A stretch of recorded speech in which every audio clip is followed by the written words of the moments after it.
The Blackhawks lose 3-2 in Toronto to the Maple Leafs, a complete collapse at the end of the game. Lots to break down. Join us next on the CHGO Blackhawks postgame show.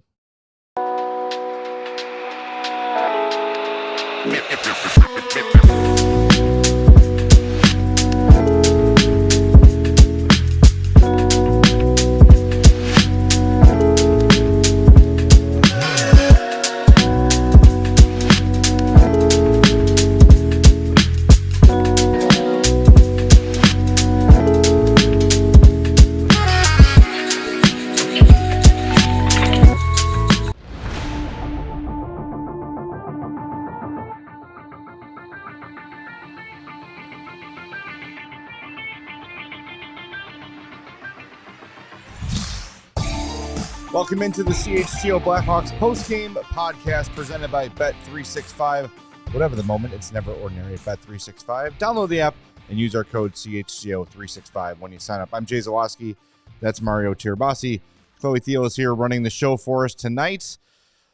Hawks lose 3-2 to the Maple Leafs in a game that seemingly they had in hand until 10:01 left in the third period, and the Leafs scored 3 goals in the course of 3 minutes. And that was it. That was the game. And look, there was going to be a lot of really positive things to talk about in this game, but what matters is the end result. And the end result is a 3-2 loss to the Toronto Maple Leafs. And look, you played a great road game. You had a lead. All you had to do was protect it to start this thing off on the right track without Connor Bedard, to get your confidence up, and the complete opposite happens. And once again, very challenging to jump on the air the second the game ends and try to be level-headed, but I'm going to do my best. I don't want to speak for you. Feel free to freak out. I mean,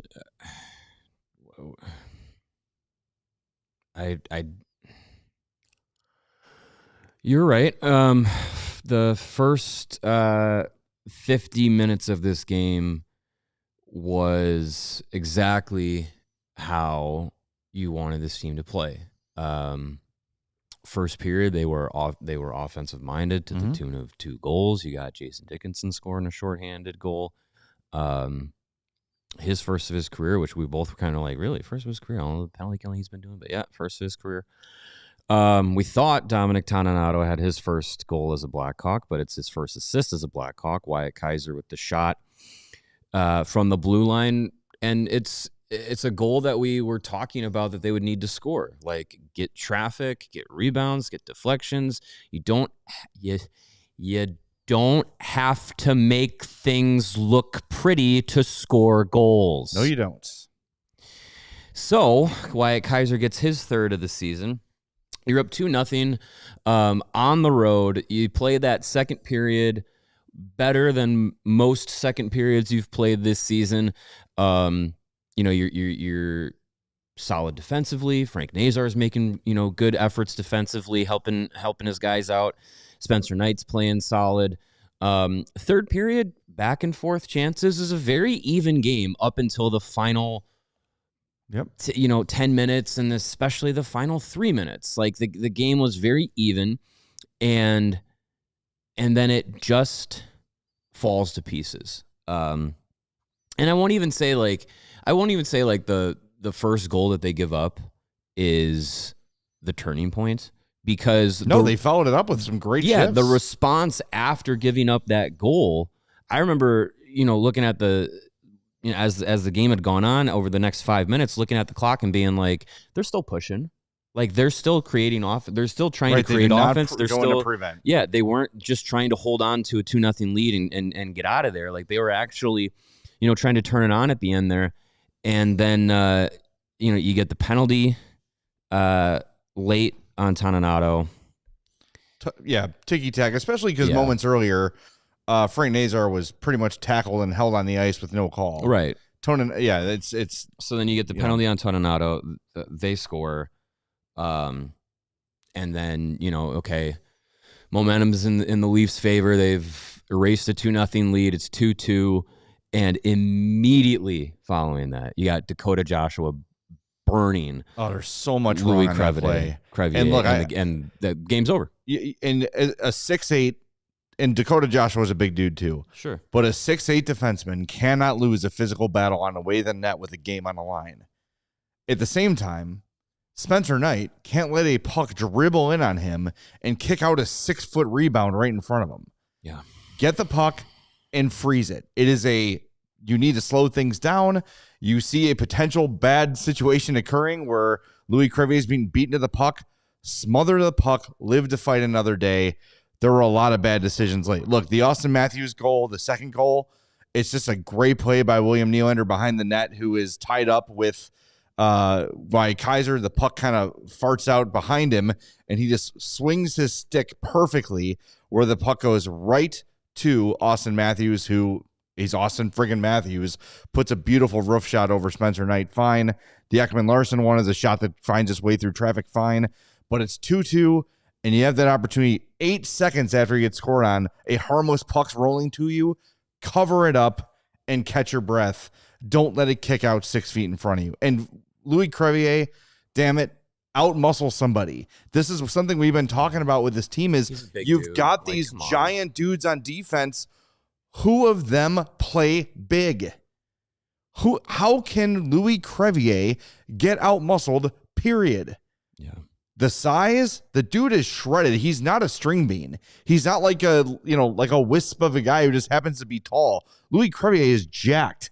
There's no reason that he should lose a physical battle. He's a big guy. He's strong. We've seen him drop the gloves. Like, man,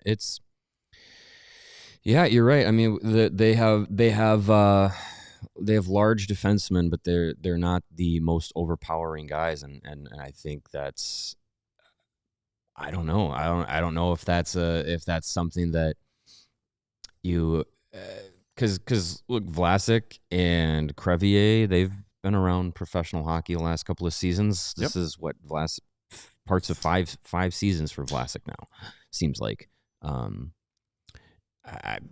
Physical maturity, I think both those guys are there. So those are your two tallest, biggest defensemen, I would say. And yeah, I mean, there are times where you kind of feel like the strength that they should have isn't as evident as you'd like it to be. And yeah, on that play, like that's tough. Like and you have to be able to have the wherewithal to not have a play like that right after the goal. No. That is where, yes, the floating puck in, just cover it up. Ice it dead. Like try and stop the momentum as much as possible. And yeah, it's just, you can't get beat like that. You have to be on your toes right after you give up a goal, because the team that just scored, team that just tied the game when they were down 2-0 in a building that is historically dead, when that team is down in the third period, you can't let them get that momentum back. And I know it's the Maple Leafs, and they've been having a down season compared to what they're supposed to be doing, and all the thoughts of like, oh, they're definitely going to collapse, and with where the team is at and stuff. You can't just bank on that. You can't just bank, oh, it's the Leafs, they're definitely going to screw this up. Like, no, you have to play the full 60 no matter what team you're playing. So it just feels like there was those lapses and in those moments, and then okay, gave up the 3-2 goal. Crowd is going crazy. Yes, they've just scored three unanswered. And we've talked about the urgency levels of this team. And when they're playing with the lead, when they're playing from behind, there always seems to be different ways that the urgency level doesn't seem like it's there, whether it's the start of a game or at the end of the game. Down 3-2 in the way that things had just shaken out, where was the urgency to say we need to get we need to get this game back? It took them what? A good probably 30 seconds. Not even 90 seconds from the time that they had like actual control of the puck after the 3-2 goal to where they're setting up, they're getting their guys on the ice, and they're trying to attack into their offensive zone. And it took them 90 seconds to even try and get a zone entry. And then they get it in the zone, and it's around the boards, and it's going, and then it goes back out of the zone, and it's, cross ice pass, and then you got the guys out there, they're dog tired, and they're trying cross ice passes, and then you got the final 20 seconds, and I'm trying not to lose my stuff. For the love of God, shoot the puck. I know it is the most meatball 300 level thing to say, but that's how you score goals, right? Yes. You shoot the puck. You can't just dump it into the corner and hope for a great redirection or something. I'm over this team trying to be pretty. They're not good enough. Stop it. And when they play direct, when they play north and south, when they play a simple game like they did for 50 minutes, they're in control. It's exactly what they did against the New York Rangers. They played a simple game and beat them 3-0. And then as soon as they're like, oh, look at us, let's make some behind-the-back passes and area passes. You're not good enough. With Connor Bedard, you're not good enough to do that, let alone without him. Can we play the cut, Chloe, from Jeff Blashill at practice yesterday? This was in response to a great question Greg Boyson asked about Nick Lardis and his willingness to shoot. By the way, that was the guy who did shoot the puck at the buzzer, but he had to kind of shank it because it was an off-balance one-timer. Yeah, try and score with 1 second left. Right, but here is Jeff Blashill just yesterday after practice. Some guys make their, kind of their bread and butter is more making plays or passing it. But I just think when you're in a scoring position, if you're going to pass out of that scoring position, it better be a better scoring chance, And so I just think it's something that, as a group, we still got to get better at. Yes, you do. And I know you can't solve it in one day, but holy crap, Teuvo Teravainen has played how many games in this league, and he's got the goalie dead to rights. He's got traffic in front. They've got too many men. They got the extra man because the goalie's pulled, and he throws it into a corner. Not only the corner on his side, across the slot into an empty corner that then they have to go chase it around, circle it back to the point, put on the brakes. Another 15 seconds goes by. Meanwhile, look at every goal scored in this game. Wyatt Kaiser shoots from the low slot through traffic. Boom. Maybe it hits Toninato, maybe it doesn't. Fine. Jason Dickinson's goal disallowed because he's in front of the net poking away at it. The Austin Matthews one is probably the sickest goal of the night because a puck comes to him in front of the net and he puts it on net. If that came to a Blackhawk, they surely would have passed it. It's just like what frustrates me most is you're getting results from the simple play. I could see if you were playing the simple game and you're just not scoring and you don't have a lead and nothing's working and you're getting frustrated. You got look, we're down 2, time to abandon the simple game and start to try and make things happen. Fine. I get that. You're up 2-0 on the road. And we said it in the Sunnyside update after the second period. The Leafs were looking for a reason to quit. Yeah. Score that third goal, make them quit, make them submit. Nope. Instead, you let them back in the game. And again, an Ekman-Larsson shot through traffic, those are going to happen. You have a good response to that, but then 2 goals in 8 seconds, one of which is your all-star goalie letting a puck just hit him. Oh, look at that. There it goes. Oh, that's a 6-foot rebound, and now it's behind me. Yeah. Man. But the Teravainen thing at the end of the game, it just... That can't Teuvo's happen. a guy you want to have the game on his stick. He is a guy who has scored in this league before, but the fear of shooting the puck is unbelievable. What are you waiting for? Yeah, I don't know.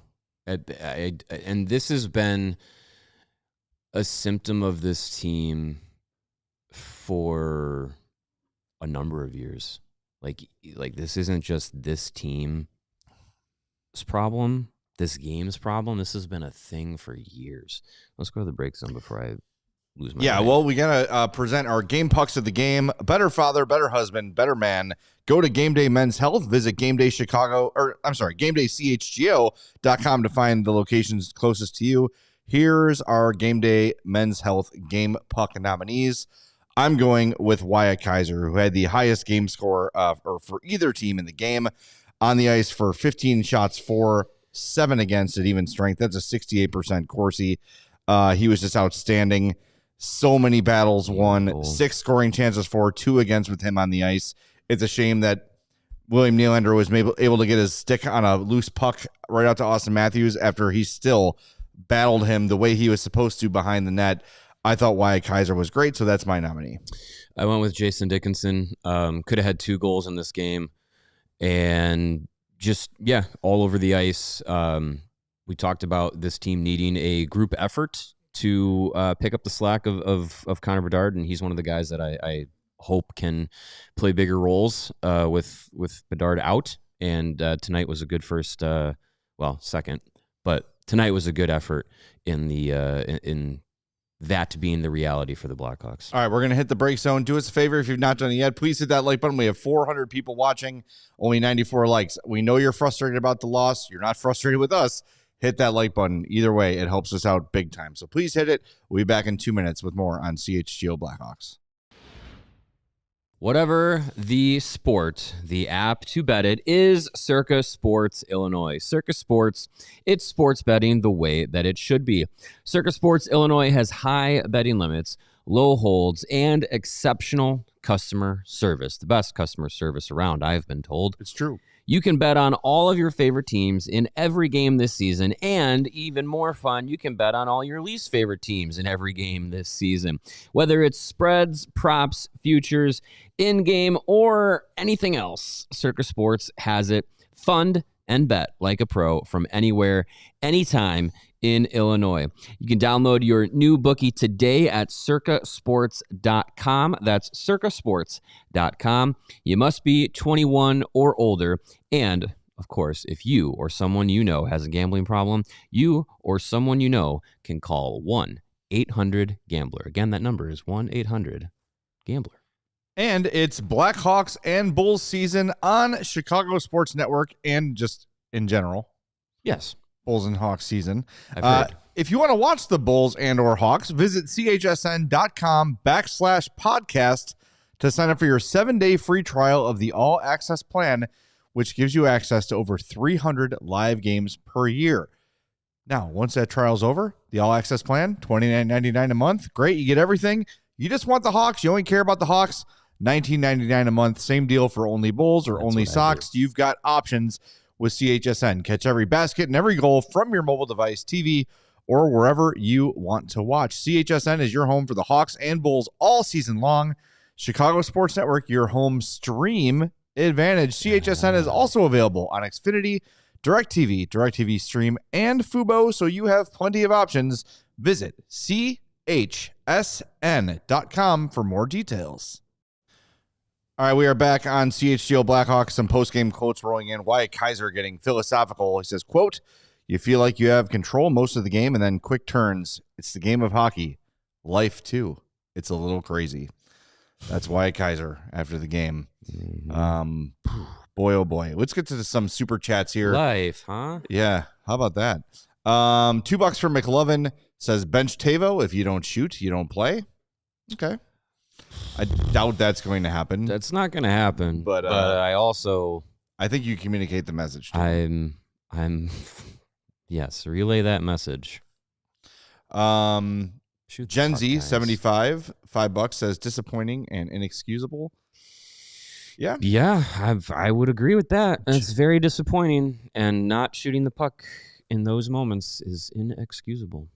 Windy City Hockey, our buddy, $5 says, "Why the hell didn't Blashill call his timeout when the Leafs tied? Because it was clear the Hawks were rattled when the penalty was called." Blashill's not a huge timeout guy. Yeah, not often that he's done that outside of, late in the game, maybe if they're down 1 and they're trying to give the guys a break and the guys that are going to be on the ice chasing the game. He doesn't really do it in a we need to regroup kind of situation. But maybe he should do it more often. Did he say, boy, who am I thinking? Boy, there's something in the back of my brain that I'm remembering where a coach said something about calling a timeout where it can almost have the opposite effect, where it can panic guys a little bit. I That don't does know if sound it was familiar. Blashill though. It does sound Someone familiar. in the chat will remember this. Maybe was I'm that certain. was that Anders? No, well, maybe. I don't know. I don't know who it was. Yeah. Honestly. That is but if someone remembers that, please remind joggling us. a foggy memory for me as well. Yeah. And a couple more super chats. We got one from Brandon, who gives us one almost every show. Thank you, Brandon. $5. Ready to move Nazar down the lineup. Green isn't an offensive guy, but he's earned it before Nazar. Put Nazar and Doc together. Look, Frank Nazar needs to put the puck in the net. I mean, it's been He's doing 20 games. pretty much everything but that at this point. Yeah, I will mean, say, though, late in the game, he was one of the guys who had the puck, yeah, trying to get in his zone, trying to make a stick handle. He just told the story today on 32 Thoughts about the time Pat Maroon blasted him for being too cute with the puck and not getting it deep. And he did it today again late in the game. Like, I know he's trying to make something happen, but you've got to, again, you had 50 minutes of well-executed, simple hockey that kept you in the game, kept you winning the game, kept you well in control of the game. You got away from it, and you lost the game. So get the damn puck deep. Somebody go get it and make something happen. Tyler Bertuzzi, for instance, late in the game, empty net, puck kind of dribbles into the left corner. He's there. Woll is kind of stuck out of the net, and he just turns and throws the puck at the net. Yeah. Fine. He's trying to maybe bank it off the goalie, trying to get it in front of somebody. That's what we're talking about. Direct the puck towards the net to make something happen. Late in the game, like that's when chaos and scrambliness can reign, and that's where it can sometimes work in your favor. Yeah, I don't know. I'm not at this moment. I'm not taking Nazar off the top line because I don't think I'm putting Ryan Green up there. I think Green, Moore, and Lardis were working pretty decently as a third line tonight. I really don't think we need to super react to the lineup situation. You had the game well in hand for 50 minutes. I don't think it's a lineup thing. It's an execution thing. It's an execution thing. Towards the end of the game. It's just being mentally strong. And I don't know if it needs to be like a punitive punishment or a bag skate or anything like that. This is a young team learning young lessons. It's frustrating that it has to be the same lesson over and over again, seemingly. But like I say, that's why they call them drills. You get to drill them into their heads. But just getting the message through of simple, be patient. And again, I'm going to go back to it. Just what's so frustrating is because they are getting results when they're simple. Yeah. So why are you running away from the simplicity? It's baffling. I get that these guys, like, there's a lot of guys that have a good amount of skill, and as Blashill said, like there's guys who are playmakers, but like you can make a play by putting the puck towards the net. If there's no better option, like I don't see a reason why putting a puck on net is it's selfish, Mario. Sure, gotta be a good teammate. You know what good teammates do? Score freaking goals, help you win games. Like I don't know. It's just it's baffling to me. And I'm sure it's attributed to a coach, because it's not original. It's not my thought, but there has to be a way that you find enjoyment in the simplicity of a plan of attack. Right? You have to find enjoyment in the things that are ugly, especially in hockey. Like you look at playoff hockey, right? How often are there tic-tac-toe, beautiful snipe goals? Very rarely when it gets to playoff hockey. And the teams that play in the playoffs usually play playoff hockey for the majority of the season. And yes, talent level plays a part in that. But also the way that you play, there have been some less talented teams than others that have gone to the playoffs, that have won Stanley Cups over teams that you look up and down the roster and say, how could this team lose? Well, they did because of a stylistic matchup or just the way that a team can grind out in a series. And I think like I don't know why guys don't just think like, okay, their baseline should be that north-south puck on net traffic simple game, and when when things start to break down, or when you need to kind of build back up a push or try and just collect the game, like the Blackhawks were in that position tonight, why you don't just go back to your baseline and build out from there.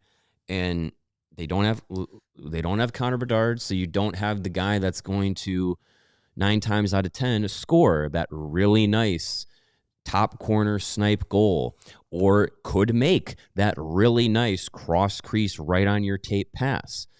Like this team doesn't have another Connor Bedard right now that can play that way. So you got to look around the room and say, okay, who do we have? What kind of style can we play, and what's going to be successful? And right now, sans Connor Bedard, you have to play that more mundane, more basic style and enjoy playing that way, because that's what's going to more likely than not bring you success, because the track record is there that it's going to do that. So yeah, I don't think it's out of. We just played Jeff Blashill's quote or his comment about it. Like, I don't think he's the one going out there saying, "Hey guys, let's try to set up one great shot attempt." Absolutely not. With 17 passes on a possession. I'm sure he would be just fine with Bertuzzi tipping in a rebound, tipping in a goal, or Nazar driving in the net, or Dickinson or Mikheyev or Donato or anybody banking in a goal, or 2-3 whacks at it and it goes in. I don't think anyone would care. I don't care. I don't care how goals look. If you get 5 goals and they all look like ass, who cares? And you win, the you joy's won. in the victory. Yeah, Hey man, it's we crazy. lost 5-3, but the 3 goals we scored, woo! Let's pop the champagne and chug beers on the bus. Like, and you gotta party. F that. Like, just get it done. Just get the job done. And these guys know that. Like, we're not, like, obviously, but it's like they know it. But go out and do it is where I get. Yeah, I mean, the aggravating thing praised. too is like it almost feels like the veterans are as often guilty of it as the young players are, because I watch Oliver Moore and I watch Colton Dock and I watch those guys have really, really good games where they are doing the little things, forechecking. Look, Frank Nazar had an incredible play in the game where he came out of nowhere to back check and stick lift John Tavares from a scoring chance, and they're off the other way. Like, there are young guys doing good things here. So I think it is letting this team off the hook a little bit to say, well, they're young and there's lessons. Like, those are going to have, like, certainly there are examples of those throughout the year, right? Like, hey, this was young guys making young guy mistakes and they're not going to do it anymore, right? On the ice, off the ice, like with Levchinov. Right. But what we saw today, the meltdown in this game, was not young players making young player mistakes. Yeah, Nazar turned the puck over at the blue line with the empty net, fine. But you also had Matt Grzelcyk, who's been really good this year, just kind of circling around, waiting to enter. And everyone's kind of like, when are we going to go? Go. That was maddening. Just go. Yeah. Take it and go. And again, we've talked about it ad nauseum already, but Tavo, just looking at, I got a pretty good angle. You know what? I'm just going to no look, throw it over here into the corner. Like, that's not young players making young mistakes. That is veterans also letting you down in big moments. And that's what's frustrating, because you look at who's on the ice when the third goal is scored for the Hawks. Bertuzzi, Vlasic, Burakovsky, Nazar, and Crevier. I mean, I'm done. I don't call Alex Vlasic a kid anymore.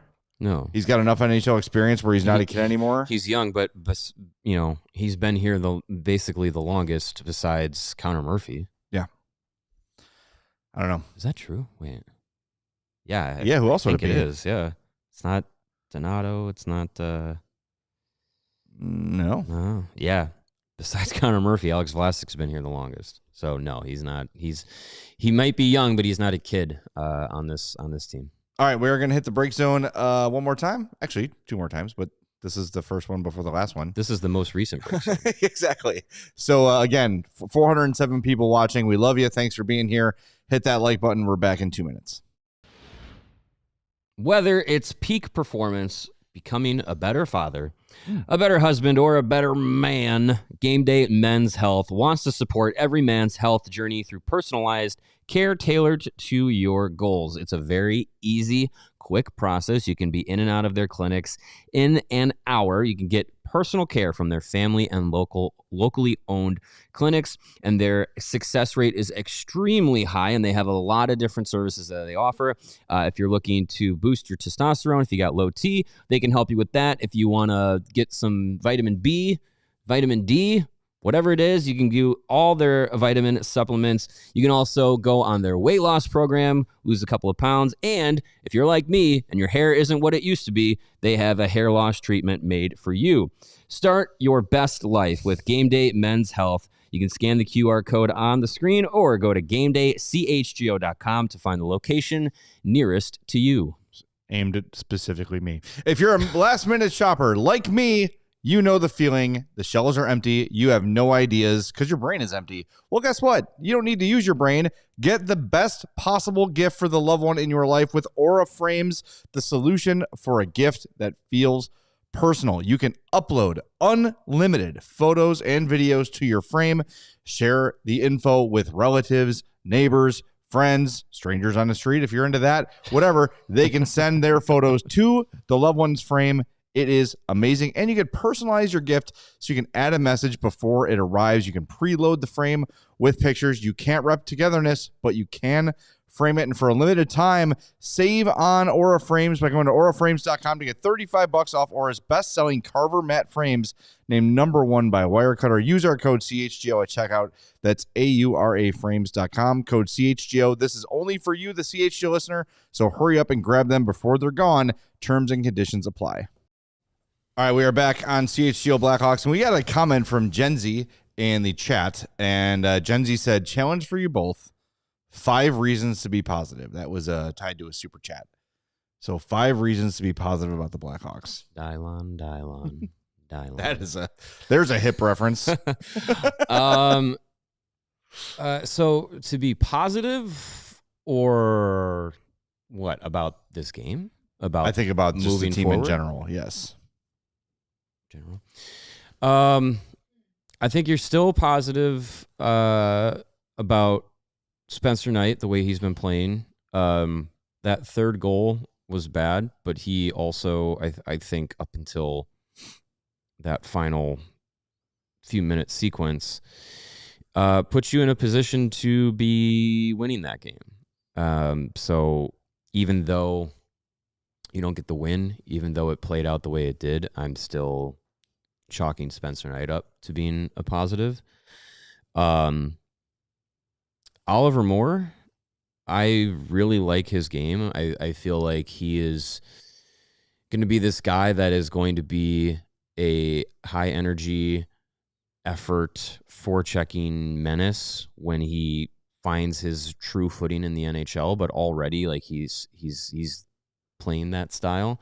I don't know if he'll ever be a big point producer, but he seems like a guy that could be, once Ilya Mikheyev's gone, maybe Oliver Moore is the guy that's on the PK that is driving other teams' power plays mad because of his effort and levels of dog, DAWG, on the PK. That's 2. You got 2 other ones? Are we doing a collective list of 5? No, I think we're just doing, I'm not talking about just this game. I think that overall this is still in very good shape. You had Connor Bedard, who a lot of these same people who want to launch Frank Nazar into the sun 5 months ago were saying that Frank Nazar is better than Connor Bedard. So Connor Bedard was having an MVP style season. He is the most important player in this franchise, and he has arrived. Somebody asked in a pregame show, are we worried that he's fragile? He broke his jaw and he separated his shoulder. These are not like soft tissue, constantly recurring aches and pains kind of injuries. These are major injuries that are caused by impacts. So I don't think he's injury prone. I think that, and Brian Magnuson in the chat said we're not allowed to talk about prospects. Okay. The rebuild began in 2022. So it's 2025. So I think 3 years into a rebuild, you could still probably talk about prospects. and they're all very much thriving in their roles. Nick Lardis was a point per game guy before he got called up to Chicago, probably more quickly than anyone expected. Marek Vanacker's doing great. Leading the OHL in goals. Yes, that's good. Anton Frondell, despite being kind of jerked around by Djurgårdens, is still thriving when he's put on the ice. The best player under 23 in Sweden. Vaclav Nestrasil is over a point per game at UMass. Third most goals by a freshman in the NCAA. Right. But we're not allowed to talk about this when we're talking about what to be positive about. I think when you... I didn't know the parameters of 5 things. Well, that's what we were told. I mean, Roman Kancherov is on historic paces in the KHL when you look at the guys he's compared to. Pace-wise. Leading the KHL in goals, second in points. Yeah, I mean, the prospect system as a whole. Mason West just won the state championship. He called his shot, won the state championship, and has gone to Fargo and put up points already. Yeah, he had 3 points in his first game? I believe that's right. Or I think it was second game. But I mean, yeah, he has 3 points in 3 games. Yeah. The prospect system you could find. I mean, we just found 5 positives. I just don't know why that's not. I don't know. The prospect system is a positive. The future is a positive. I think the vast majority of Artem Levshinov's play has been positive. There's been some head scratching moments, but they've gotten less and less frequent. Now he needs to figure out the off the ice stuff, which I think, based on the Hawks coaching staff and leadership group, that he probably will. I think the Hawks coaching staff is good. They just need these guys to get the message, and I don't know how you can drive it home any more than just directly telling them, stop doing that thing. Yeah. And they keep doing that thing. I don't know. You do.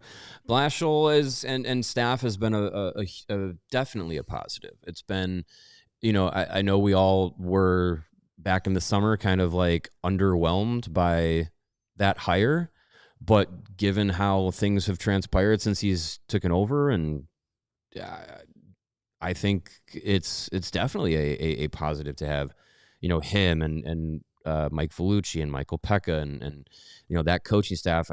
At least some credit can be given to them for where the Blackhawks are this far into the season. And this far into the season, I know they're on a 3-game skid. I know it's been pretty bad the last 2 weeks. You don't have Bedard. It definitely does have a lot of, doom and gloom feelings.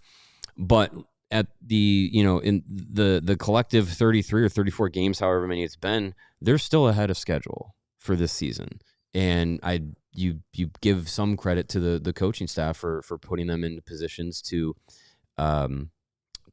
be there and to have some success. So yeah, I mean, that's a positive too. I don't know. There's definitely positives to look at this team, of course. I think there's way more positives than negatives.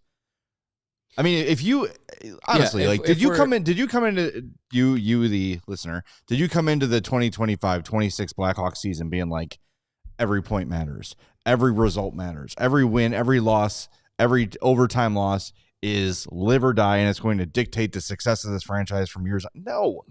No, we were talking about 70, 75 points maybe this year. They've far exceeded that. And look, maybe the beginning of the season was smoke and mirrors a little bit, fine. But despite the last 10 minutes, they're very competitive in this one. And they've got to, I think there's a couple things they need to solve. They're not unsolvable. They got to figure out who the backup goalie is, because Soderblom hasn't been good, but they've got people in the system that can play, right? Camesso, we feel pretty good about. Yeah, you feel so he's eventually going to get his chance. I just, and a lot of people mad about the Nazar contract. It's easy to do that when he hasn't scored in 20 games, of course.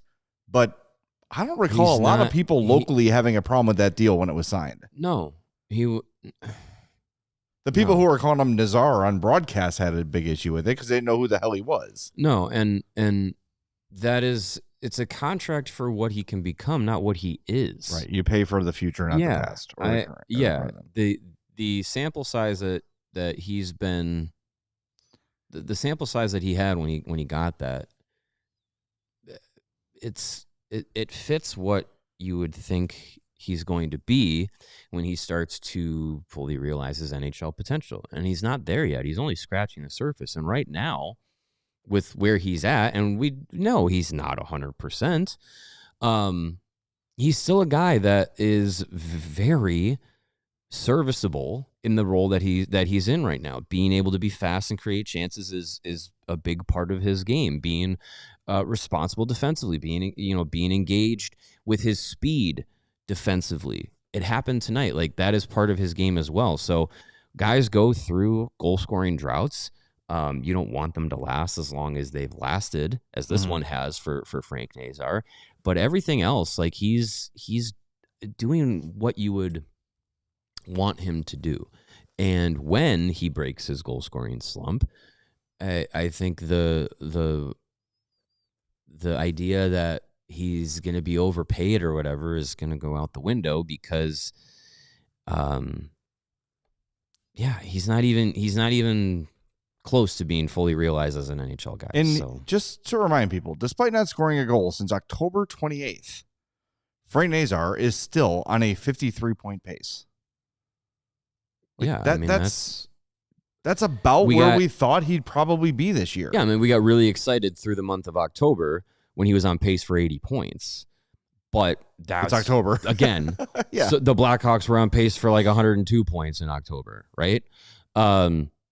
So, yeah, you get excited about it, but it's to think that was going to be the long-term pace for the season was a bit too optimistic. Yeah. And even coming from me, who I try and be pretty optimistic about, this team and this group and the plans and all that stuff, it wasn't sustainable for 82 games. No.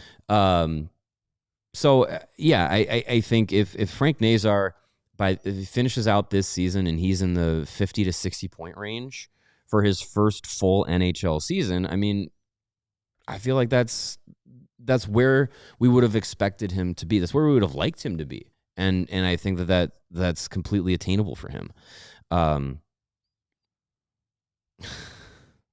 Anyways. I mean, I'm just reading some of these chats. Someone brought up the name Jack Hughes, and I'm not going to compare Frank Nazar to Jack Hughes because he's not Jack Hughes. But Jack Hughes' rookie year had 21 points in 61 games. Second year, 31 points in 56. Right? Like, that is the number one overall, no doubt, superstar NHL god, Jack Hughes. And it took him a few years to be able to do it consistently.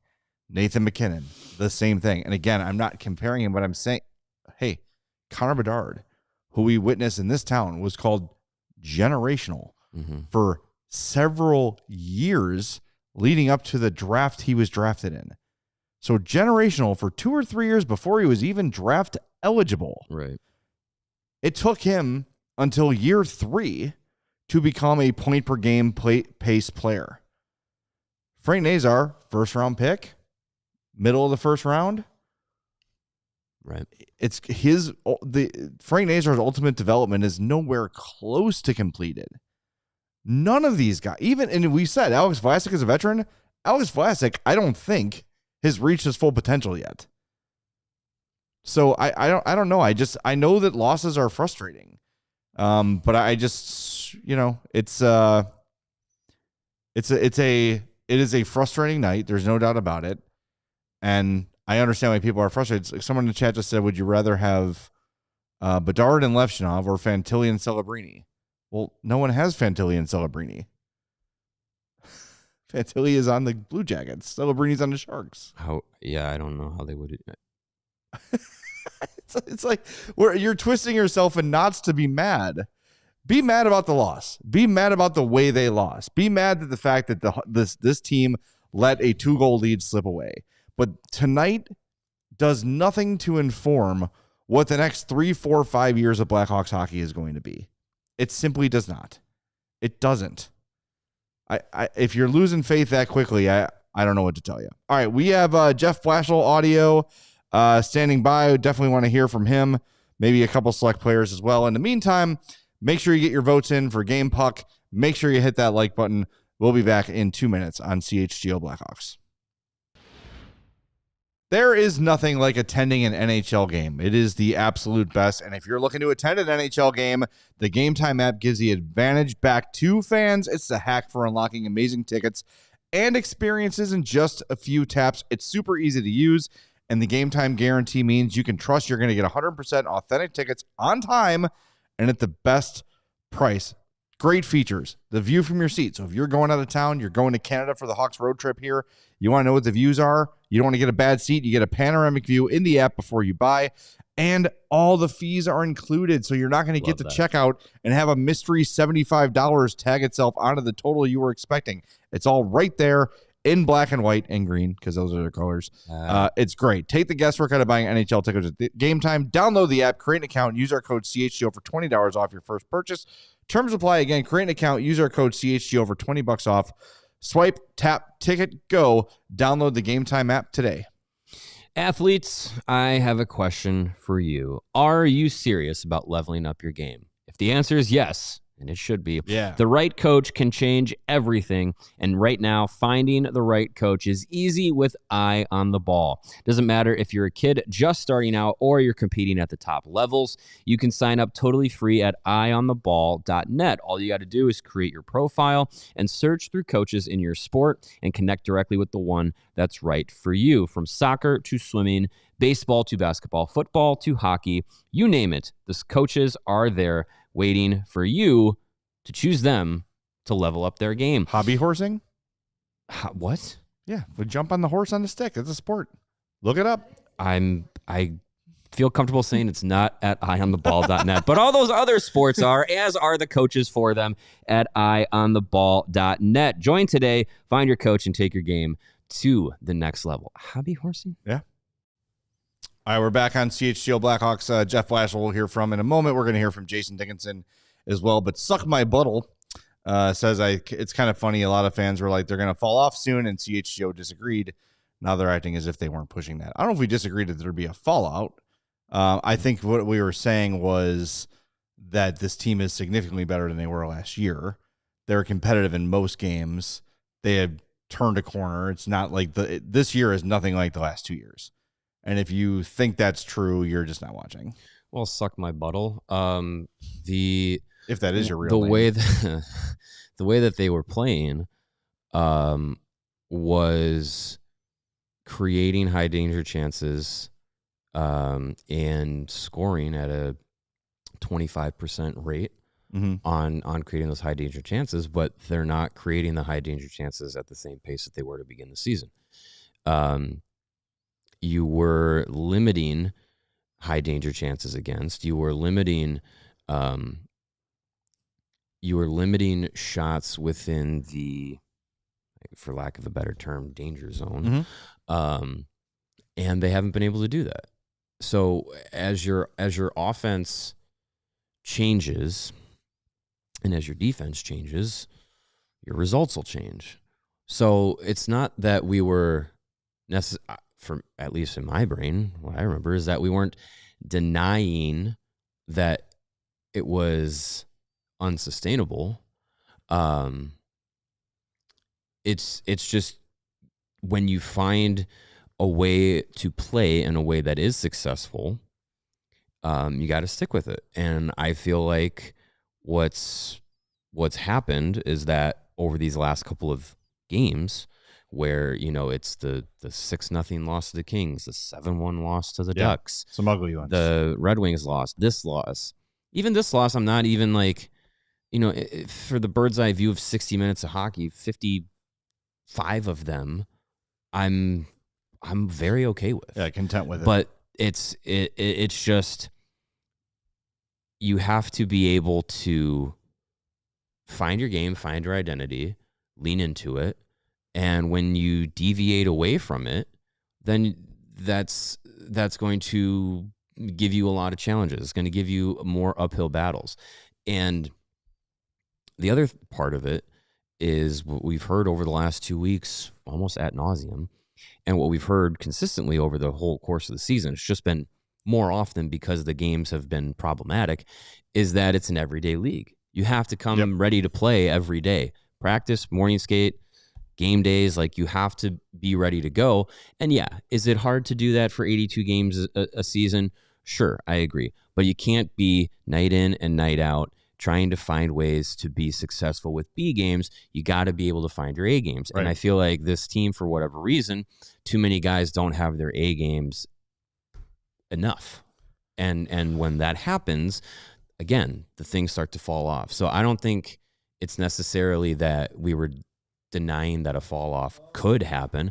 I think it's just things are coming together that seem avoidable to me a little bit. Being able to be engaged in each game, I think that's partly a mental thing. And being able to, as we said at the beginning of the show, like, be able to find enjoyment in how you find success in the game. And it's not always going to be pretty. Not all their wins have been pretty this year. So nope. I feel like a lot of execution's one thing. There's a lot of between the ears too, that this team needs to clean up if they're going to try and turn things around here. And it's going to be harder without Connor Bedard. I mean, look, we called the Rangers game maybe their best game of the year, and it was not very entertaining at all. It was just 60 minutes of really solid hockey, and that's it. And you got the result you wanted, and that's what you're going for, right? Like, so that's what we're talking about. Not every game is going to be the 8-3 win against the Blues on TNT that we were, crowning as the turning point in the rebuild, but you still got to be able to find ways to play like they did against the Rangers, and enjoy that win, because it's a freaking win. Like, if it's 1-0 and it's a slog, or if it's 7-6 and it's a shootout with 13 highlight reel goals, I'd rather win both of those games in whatever style it needs to be. I'd rather be on the winning side. Yep, obviously. All right, let's hear from. You gotta find enjoyment. Let's hear from another guy who wants to be on the winning side. It is Blackhawks head coach Jeff Blashill. This courtesy of the Chicago Blackhawks. How would you assess that game? Well, obviously it's a gut punch at the end. Like we played a really good game and probably deserved the win for 4 minutes or 56 minutes, I guess. And credit to them. They obviously made a couple. The goal by Matthews on the power play. It's a miscue by us, but Nylander makes an unreal play, and Matthews makes an unreal play, and then it was unfortunate kind of bounce there for the winning goal. So again, though, like, the reality is if we play like that on a consistent basis, we're going to win lots of games. So you have to understand process, and you got to go back at it. And we're going to have to do a good job of having a short-term memory. What did you like outside of that? What did I like with our game? Yeah. Well, I thought we did a really good job of limiting chances. I thought we did a good job of forechecking. I thought we did a good job in the O-zone. I think, the way we've talked about how we're going to have to win in Connor's absence, and it's going to be shooting. It's going to be dirty chances. We scored a goal with net presence tonight. We scored a short-handed goal. We checked well. Our intensity was great. I thought we did a lot of good things. Is it too simplistic to say this is like a learning lesson? Or are you hoping that you guys are kind of past that? Well, I think you're continually learning. I don't know. I think they're all learning lessons, to be honest with you. The way we look at it is we'll review the game, we'll learn from it, and then we'll move on. And that's what we're gonna. Sometimes they're easy to do, and sometimes they're hard. This one's obviously a hard one, but there's not one thing we can do to change that. We gotta. All we can do is learn from this game and then move forward against Montreal, and that's what we'll do. When you talk about learning, it sounds like it felt like some luck there too. How preventable was it? Or when you look at the learning process, like, how much is that actually? There's some randomness in hockey. I think the learning perspective will be, sometimes learning is emphasizing what you did well and making sure you learn through good examples of what you're trying to do. There was probably a couple of things that we can certainly correct, so we'll work on those. Won't have anything to do necessarily with just a goal. There's probably something we could have done tiny bit different on the PK face-off to maybe give Kaiser a little bit more time. So we'll get to that. That's what we do all the time. We're trying to help our guys put them in the best position to be successful.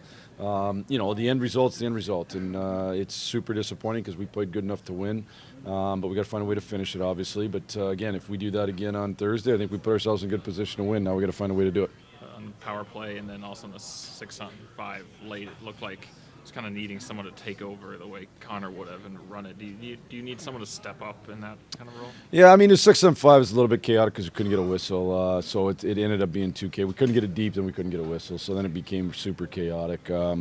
So it's hard to really pin that on anybody. The power play, you know, obviously it's just something. It's a little bit of a work in progress of trying to figure out, you know, what the best pieces are with Connor out of it. So we'll keep working through that. But we only had one. Like, you know, I thought, you know, you want to have some more to build some chemistry. I mean, if they only had one, they wouldn't have scored that goal. You know, but they got an extra couple. So that's just the reality of the hockey game, and we got to find a way to earn more penalties. I think Kaiser led you guys in ice time, and he's 3 goals in the last 7 games. Are you seeing a progression in his game? Yeah, you know, and for me, certainly the goals are great. We want our D to score and be active and be involved in the offense. But I also think he's doing a good job of making decisions and limiting some of the big mistakes. You know, the biggest thing on him that him and I have talked about is eliminate those big errors. And if he does that, he's a really good player. And I think he's done that on a more consistent basis.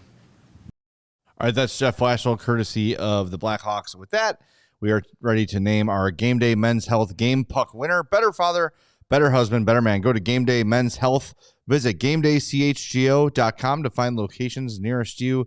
The Game Puck winner is Wyatt Kaiser, goal scorer, ice time leader, Corsi leader, whatever you want to look at. Wyatt Kaiser was the leader, including if you look at the overall game score from Hockey Stat Cards, he was the highest rated player for either team in this game with a game score of 2.77.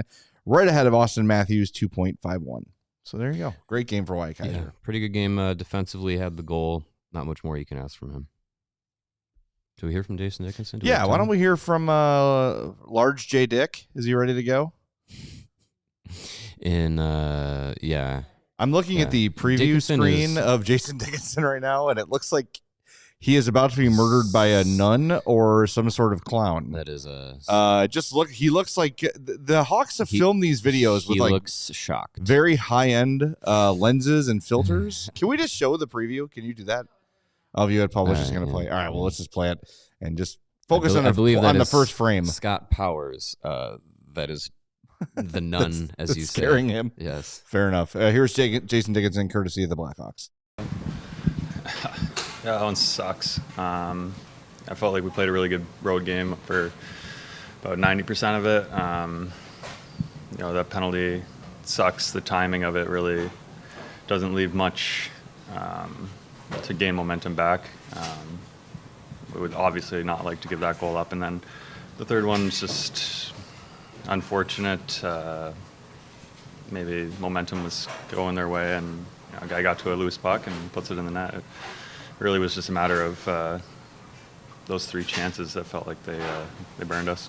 Is it hard to wrap your mind around it almost when you feel like you did play so well and had the lead for so much of the game? Yeah. You know, I'm obviously speaking off the cuff without having seen a lot of the issues and just trying to run them through my head as I talk. So,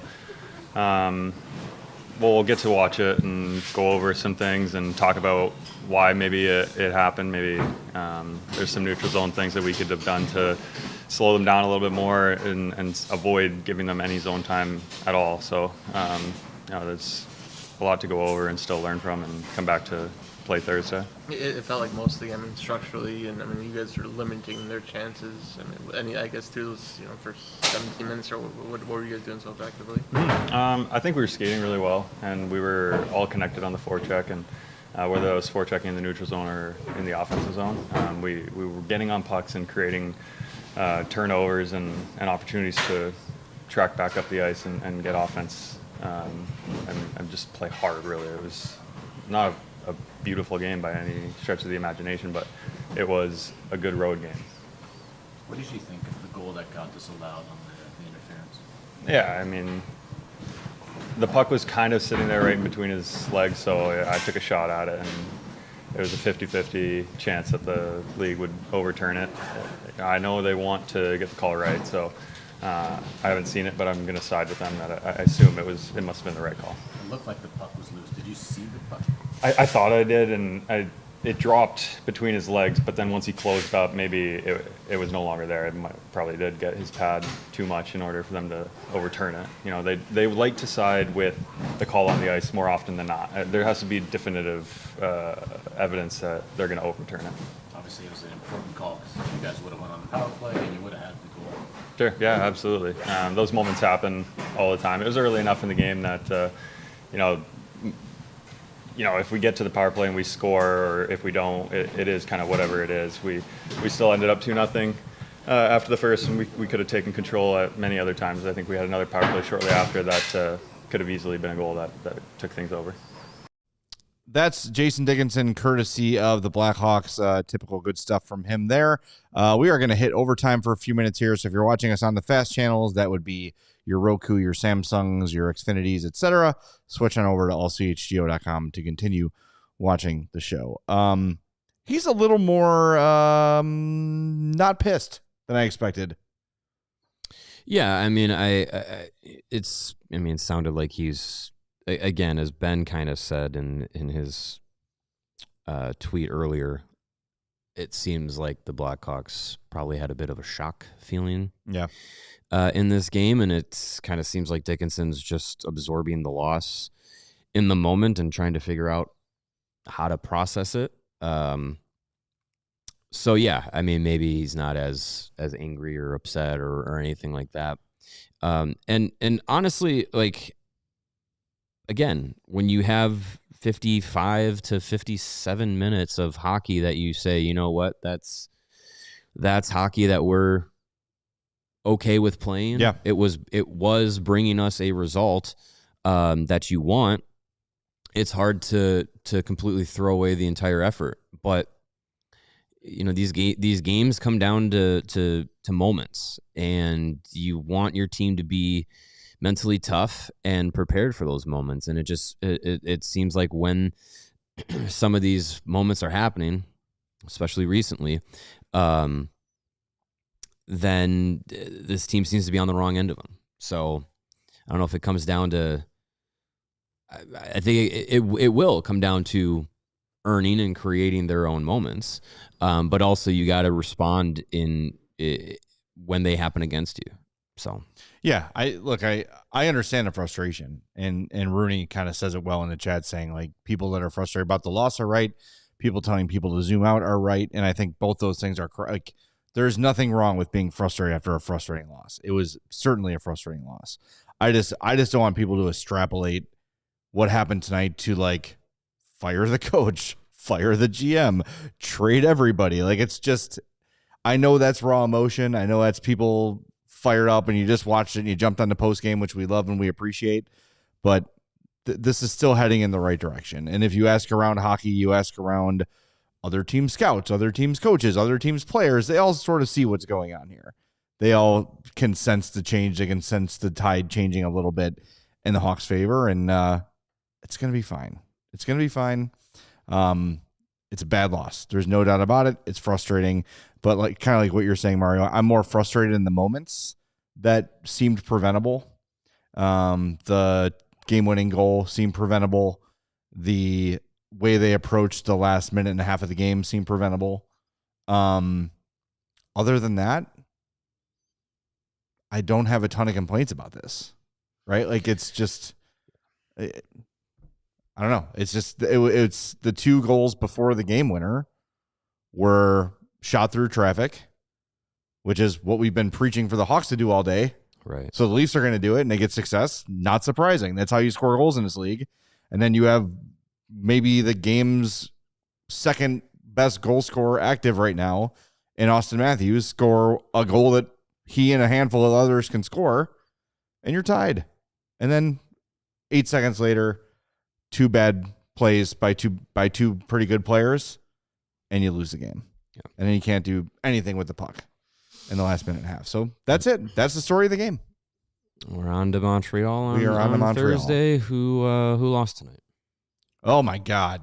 They lost? They lost to the Philadelphia Flyers. Fire everyone in Montreal immediately. Sure. Trade Demidov. They should have taken Levchinov instead. Everyone should be traded. All right, we got super chats. We got to rifle through here. Hawk W5282 $2 says tough loss. Love Nazar, but he looks slow tonight.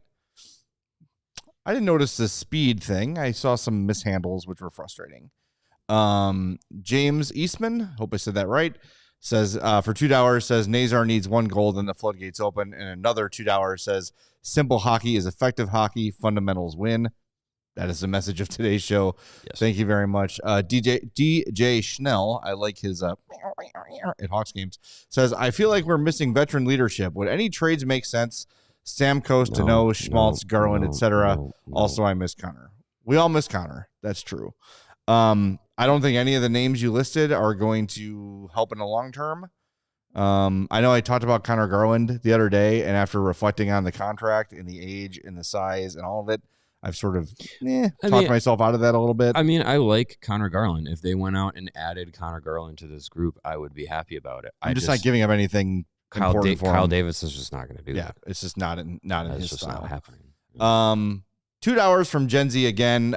We mentioned many of their chats, so thank you for the super chats. We appreciate it. Yeah. Cass Anderson, $20 says, can everyone calm down? We are 2 or 3 years away from being good. I don't think they're that far away from being good. I think they're a year away from being good. I think at this time next year, we will have a consensus that the Blackhawks are good. Hey, I mean, they were playing good hockey earlier this season. What's to say that this team can't figure it out and play that way again? Yes. And Mickey Sticks, 21, $5 super chat says, to quote Sam Renzel, feces happens. That's hockey. Definitely sucks to blow the lead, but it does happen. Quote? They'll be fine eventually. He said that's what he says? Yes. A very level-headed super chat from Obi-Wan Kenobi himself. Nice. That is his photo in the... By the way, Mickey Sticks, I saw you came into the chat the other day and said, hello there, which is exactly the quote from the picture on your avatar. Was that on purpose, or did it just work out that way? Who? Let us know.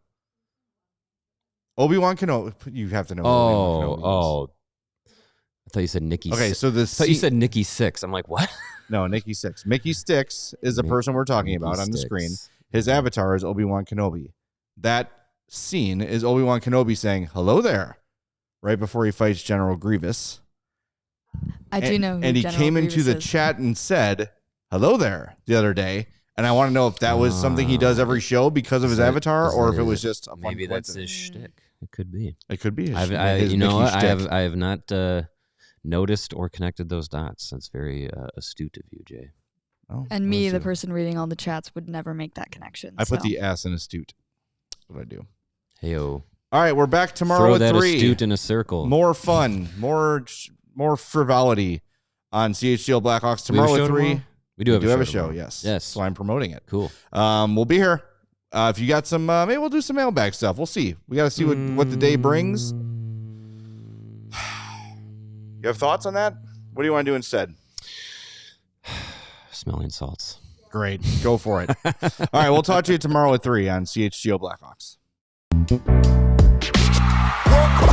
We all silly like the mayor.